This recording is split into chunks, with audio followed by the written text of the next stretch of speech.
BJP के लिए एक और खास दिन। राजधानी में आज बड़ी बैठक भारतीय जनता पार्टी की होने वाली है। लोकसभा चुनाव को लेकर रणनीति बनेगी। 11 लोकसभा सीटों पर फोकस, और अब चूंकि धीरे धीरे चुनाव को लेकर बातचीत होने लगी है तो प्रत्याशी चयन को लेकर भी अब रणनीति तैयार की जानी है। बीजेपी के क्लस्टर प्रभारियों की बैठक आज है। तीनों क्लस्टर प्रभारी बैठक में शामिल होने वाले हैं।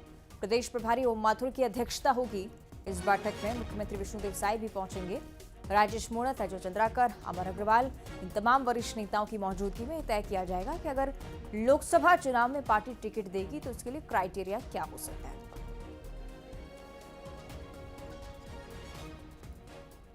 सीधे आपको रायपुर लिए चलेंगे। सहयोगी युगल तिवारी हमारे साथ जुड़ रहे हैं। युगल, लोकसभा चुनाव में प्रत्याशी चयन को लेकर रणनीति बनना, यह अभी तक बैठक में स्पष्ट हुआ ही होना है। अन्य कोई और मुद्दा?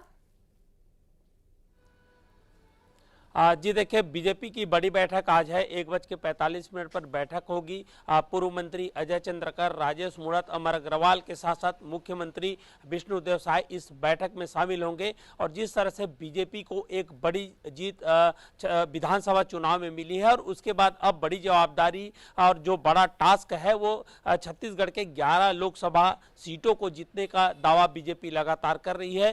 3 क्लस्टर बनाए गए हैं 11 लोकसभा सीटों को लेकर के, तो सभी क्लस्टर प्रभारी यहां पर बैठेंगे। सबसे पहले प्रत्याशी चयन को लेकर के चर्चा होगी, रायशुमारी होगी। उसके बाद किन मुद्दों को लेकर के जनता की पीठ पे जाना है। और वैसे भी छत्तीसगढ़ के 11 लोकसभा सीटों में से 9 सीट जो है बीजेपी के पास है और बीजेपी सीधा कह रही है कि 11 के 11 सीट जीतना है और 11 जो कमल के फूल हैं वो केंद्र को सौंपना है, मोदी को सौंपना है। तो बीजेपी अपने एजेंडे पर पूरी तरह से काम कर रही है। लेकिन जो इंटरनल जो इस तरह की बैठक होगी, क्लस्टरों की बैठक होगी, उसमें ये बात तो तय है कि बीजेपी 11 सीटों को जीतने के लिए यहाँ पर अपने जो दांव पेच हैं वो आजमाएगी। साथ ही साथ उनके जो एजेंडा है, बहुत सारे हिडन एजेंडे भी होते हैं पार्टी के, तो उन पर भी रायशुमारी होगी। और सबसे अहम बात यही है कि प्रत्याशी के चयन को लेकर के यहाँ पर रायशुमारी है आज की जाएगी। जी चलिए, देखने वाली बात कि क्या कुछ इस बैठक में होता है। बहुत शुक्रिया आपका युगल, फिलहाल ये जानकारी साझा करने के लिए। इंतजार रहेगा कि हो सकता है कि परिवर्तन में की स्थिति आप